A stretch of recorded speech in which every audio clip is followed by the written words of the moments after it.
WCBI News at 10 starts now. Good evening and thank you for joining us. I'm Cash Matlock. The Mississippi Department of Health reports 284 new cases of COVID-19 with 12 new deaths. 47 of these new cases were among residents in long-term care facilities. The number of Mississippians currently hospitalized with confirmed COVID-19 infection has risen by 4 to 405. Mississippi's total COVID-19 cases since March 11th now stand at more than 5,700 with 221 total deaths. The Mississippi Coronavirus Hotline is the best way to get your questions about COVID-19 answered. And you can call that hotline anytime at 877-978-6453. Well, with the number of confirmed coronavirus cases heading towards 3 million worldwide, the death toll has reached a new and disturbing height. CBS News correspondent Danya Bacchus has the latest from Los Angeles. Yet another tragic milestone in the coronavirus pandemic. More than 200,000 deaths have now been reported around the world. In New York, Governor Andrew Cuomo says the number of new cases remains too high, but is moving in the right direction. Only in this crazy reality would 1,100 new cases be relatively good news. As many as 1 in 5 New Yorkers may have been infected, according to preliminary results of antibody testing. But the World Health Organization says there is no evidence that people who have recovered from COVID-19 and have antibodies are protected from being reinfected. The WHO cautioned governments that may be looking at so-called immunity passports that would let people travel or return to work.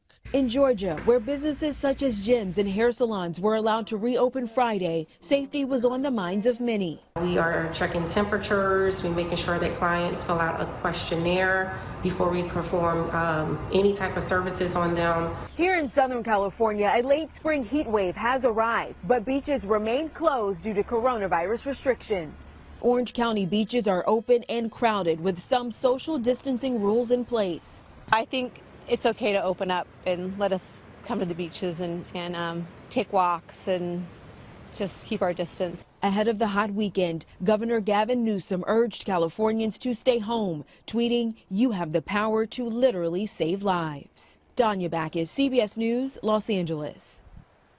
California has more than 1,600 reported coronavirus deaths so far. Take a look at the big picture weather-wise. That cold front that caused the rain in the last couple of days has now moved off to the east, leaving us with just a few clouds out there. But we still have low pressure off to our north, high pressure off to the west. And because those two are so close to each other, they're kind of fighting against each other. And that's resulting in some windy conditions through the day today. And once again, tomorrow we'll have to deal with that. Anytime you see those two pressure systems close together like that, we experience breezy conditions there in the middle. And that's certainly what we saw today. Out there right now, 58 in Columbus, 62 right now in Tupelo, already down into the mid-50s along I-55 in Coffeyville. Over the next 12 hours, we're going to get down right about 50 degrees by the time you wake up, waking up to a mostly sunny sky. And that'll stay the case through the day tomorrow as well, getting right up to near 70 with lots of sunshine. Still breezy, though. We got your full forecast coming up in just a little bit. All right, thanks, Trevor. Well, Mississippi is moving toward reopening its economy, but it will happen in phases. The latest move is a safer at-home order. It'll be in effect for 2 weeks, beginning Monday. Courtney Ann Jackson has some of the highlights. The safer at home order isn't a green light for you to go back to day-to-day activities as usual. I continue to ask you, please stay at home as much as you possibly can.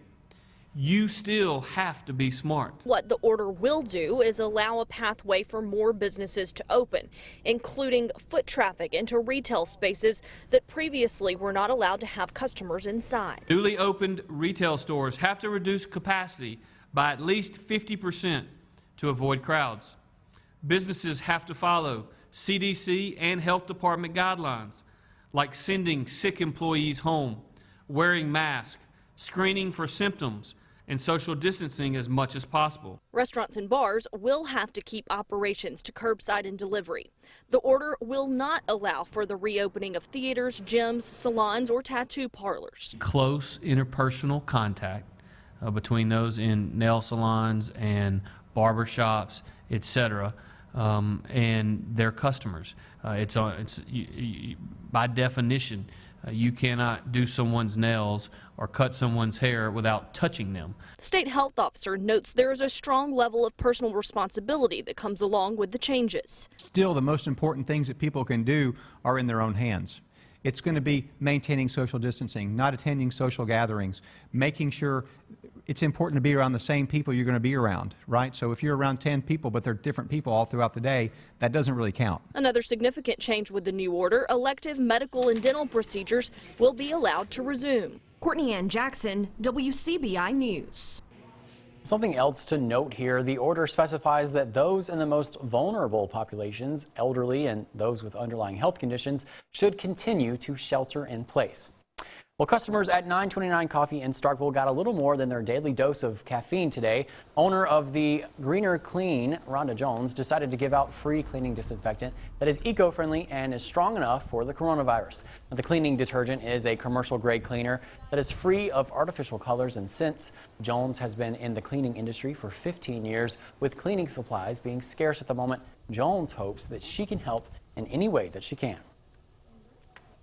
We are giving away disinfectant that has been tested and approved by the EPA against the virus. It all started with, I was in the store trying to buy gallons of water for a job that we had, and I had to go to 4 different stores to be able to buy water, and while I'm there I see all the empty shelves and I thought, what are people doing? So I belong to Best City B&I, and when I got back I put out to my church and Best City B&I that, hey, if anybody needs disinfectant, come over to my house and get it. Well, for more information on a Greener Clean, you can visit our website, WCBI.com. Fresh and local. Farmers and other food vendors are back in business at the Starkville Community Market, but under strict guidelines due to safety concerns from COVID-19. Our Savannah Gato has more on opening day of the market and how the community is reacting. Take a look. Well, we have had a great turnout today, and I'm actually very pleased, and I think a lot of our board members are very pleased. We've had a great turnout. Our vendors are doing really well. A few have already sold out. The market opened with some new safety guidelines because of coronavirus concerns. So during the pandemic, we are taking precautions such as no more than 10 people in at a time. We're asking all of our community members who attend and customers to wear masks and gloves, as well as the vendors. And then we are also asking people to bring exact change and credit cards and doing digital payments, just making little modifications like that to make sure that, we're as safe and efficient as possible. Many businesses and vendors have been closed in Mississippi for weeks, but some are slowly and safely making a comeback. Humble Coffee Company is an online and wholesale mainly company, and so our wholesale has definitely been affected because we do a lot of restaurants. And so that has definitely been affected. Our online actually has picked up as people are home. They are wanting to just kind of squirrel away whatever coffee they can, just like toilet paper and everything else. For vendors, being able to come back to market means an upstick in sales. For patrons, it's a little taste of normalcy as the state remains under orders to stay home as much as possible. I think people are excited to be here, and we're glad for that, and pretty much everybody in the community has followed all the guidelines, so we're especially grateful for everyone's continued support. We appreciate everyone's patience as we continue to grow the market, and we appreciate the support of our vendors. Well, Humble Coffee Company has dedicated a social media handle at Humble Starkville to promote COVID-19 education and how to support local business. Coming up, one Tupelo industry is booming despite the coronavirus pandemic. More on this story after the break. Stay with us. Watching WCBI News at 10 p.m. with Cash Matlock. Welcome back, everyone. Despite the economic downturn brought on by the coronavirus pandemic, a Tupelo husband and wife real estate team say their business has been booming. WCBI's Chad Groening has more. Sold. That is a 4-letter word real estate agents love to slap on for sale signs. And broker Andy Estes of Caldwell Banker Southern Real Estate has been doing that a lot during the shutdown of much of the economy. Andy and his wife Krista have been in the real estate business in Tupelo for a quarter of a century. And they say now is a great time to put your house on the market. You've got low inventory. So our inventory is down. It's down around 670 something homes on the market in our territory. And that's down from about 770 to 800 that we had this time last year. Basic economics, supply and demand. We still have low interest rates, number one. And the number two factor is we have less homes on the market. So when you have a low supply of an inventory and you've got a demand of buyers wanting to buy, then that's what pushes the market. That is not to say there haven't been some differences this spring. Usually we have a spring market. The market's a little bit slower because of the coronavirus, but we feel like now what's going to happen, instead of just the hot spring market, that's going to carry on into the summer market. People are going to be getting back into the groove of purchasing stuff when they get back into their work jobs and stuff, and you're going to see people purchasing more in the summer months than we have in the past. And real estate has, in a sense, become less personal. When it comes to actually physically seeing a house, we've added into our regiment to actually video the homes and attach our videos. I've actually had a client from out of state that has put a contract on a home contingent upon seeing the property by video, because that helps them to make that decision a little faster because they're seeing more information. So I think providing more information, doing things more remotely paperwork-wise will be with us from now on. And a lot of people are enjoying the remote buy-in, and they come in and they look at the property, do a home inspection, and they feel confident that direction. The essence is saying no one should let the virus keep them from buying or selling their homes. Chad Groening, WCBI News, Tupelo. The duo remain optimistic about the Tupelo real estate market in the coming months. You're looking at a live picture from Starkville on Highway 12. Generally calm and quiet right now as the clouds continue to filter out across the region. Another sunny and breezy day tomorrow. I've got your forecast coming up right after this. WCBI First Alert AccuWeather Forecast with meteorologist Trevor Burchett. Well, for the last 2 Sundays, I've been telling you about the risk for severe weather and severe storms. Fortunately, for the first time in 3 weeks, I do not have to talk about that. We are going to talk about some bright blue sunshine and blue skies tomorrow as temperatures get up to right around 70 degrees. Sunny for Monday as well, looking really nice. Our next best chance for rain doesn't come around until Tuesday night into early Wednesday morning, but we'll cross that bridge when we get there. Let's first take a look at what's going on out there right now. And today, a beautiful day over in Vernon, Alabama, Durham's Pharmacy. The time lapse from the Alpha Insurance Camera Network shows us a little bit of blue sky right there at the end, just enough to give us a really nice sunset there in Vernon and across the area. You can see the oranges and yellows in the clouds as the sun dipped below the horizon. And those clouds are going to continue to filter out over the evening tonight. Just a few patchy clouds right now. I think we'll be mostly clear by the morning, though. 49 for the low. Winds not quite as breezy as they were through the day today, but they're going to pick back up tomorrow. Wind gusts tomorrow anywhere from 25 to 35 miles an hour. And our temperatures are going to be just a little bit warmer than they were today. 70 for the high in Columbus, 71 in Macon. We're going to hit 72 in Louisville. Up to the north, much of the same. Breezy at times, mostly sunny though. Really a picture-perfect day. Lots of folks like to get outside and run when it's breezy, so tomorrow's perfect for it. Temperature is also going to be nice up to the north. 69 in Tupelo and 65 in Boonville. And the same story for our friends in West Alabama. We'll top out in the mid and upper 60s tomorrow under a mostly sunny sky. So we'll be dry for the next couple of days. Sunday and Monday both looking dry. Most of Tuesday actually is going to be dry. We're going to have to watch Tuesday night into Wednesday morning for the threat for some showers and storms. And then after that, we dry out for the rest of the weekend into the weekend as bright blue sky and sunshine returns to the area. I'll show you this on Futurecast. We're going to start this off at around noon on Tuesday. There you see our system back into Oklahoma, and through the day on Tuesday, it's going to get closer and closer to us, churning up some of that moisture from the Gulf of Mexico. And I think as we get past sunset on Tuesday into early Wednesday morning, that's when we see our best chance for some showers and storms out there. Some heavy rain and gusty winds certainly possible with this. And if you're still asleep by 5 a.m. on Wednesday, you could possibly even be woken up by a little bit of thunder out there. Rain totals all in all over the next 7 days. With that being our only system, we're only looking at about an additional ½ inch to an inch in some spots. Of course, no rain is good news when we're already 3 inches above average for the month, but it's not as bad as it could be for sure, seeing that we are going to dry out for the rest of the week. So tomorrow and Monday, both dry, a little breezy for tomorrow, highs right around 70. Most of Tuesday dry as well. Overnight Tuesday into Wednesday, that's our storm chance. And then the end of the week, Thursday, Friday, and Saturday, all looking dry. Highs in the 70s for the end of the week, into the mid-80s for Saturday. The weekend right now looking nice with plenty of sunshine. Courtney's back with sports after this. Stay with us.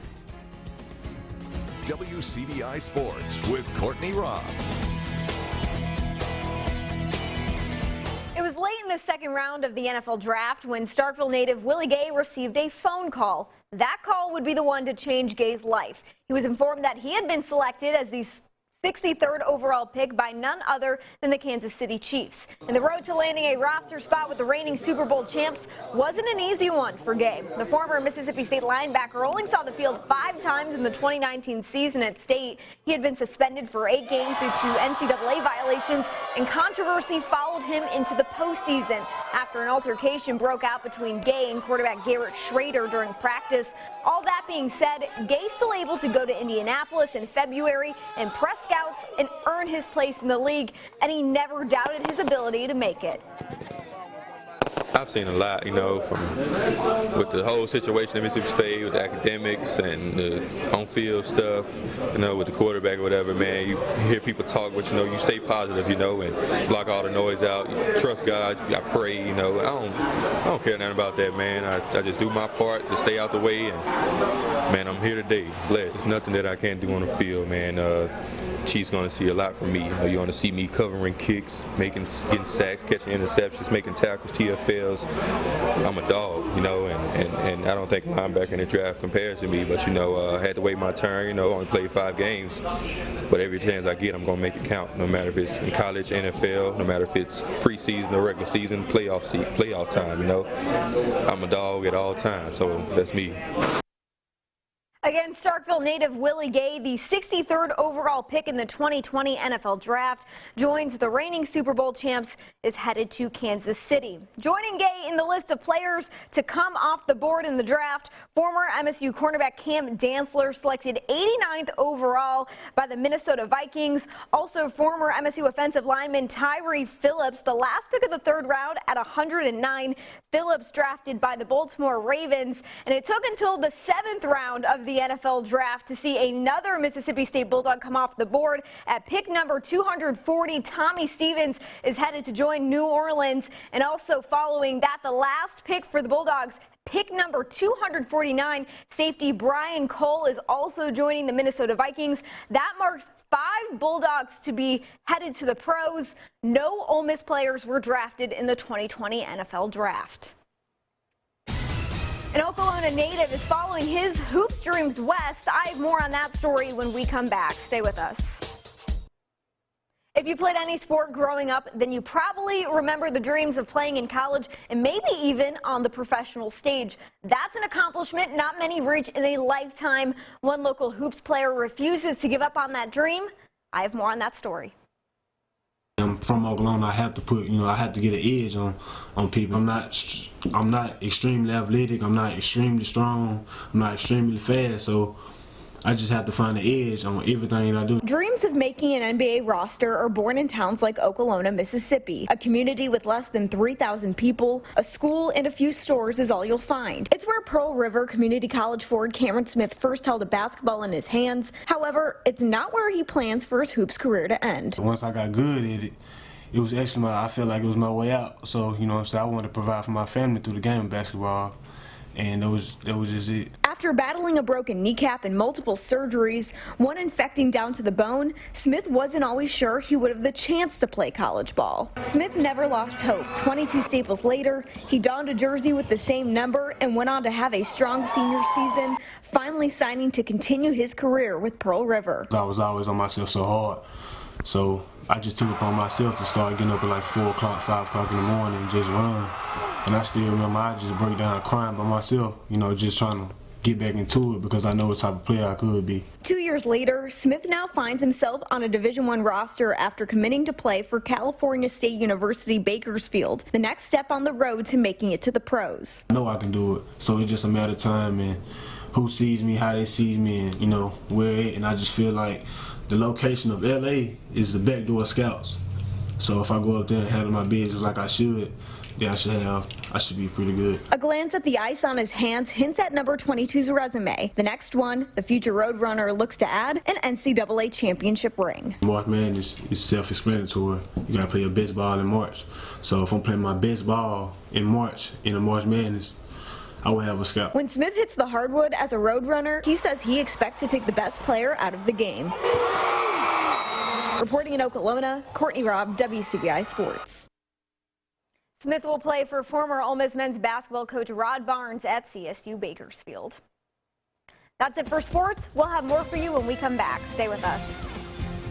Picture perfect weather for tomorrow. A little breezy though, highs right around 70. Really nice for Monday as well. Next best chance for showers and storms cache is going to be Tuesday night into Wednesday. Highs getting back to near 80 by the end of the week. Thank you, Trevor, and thank you all for joining us. We'll see you back here tomorrow.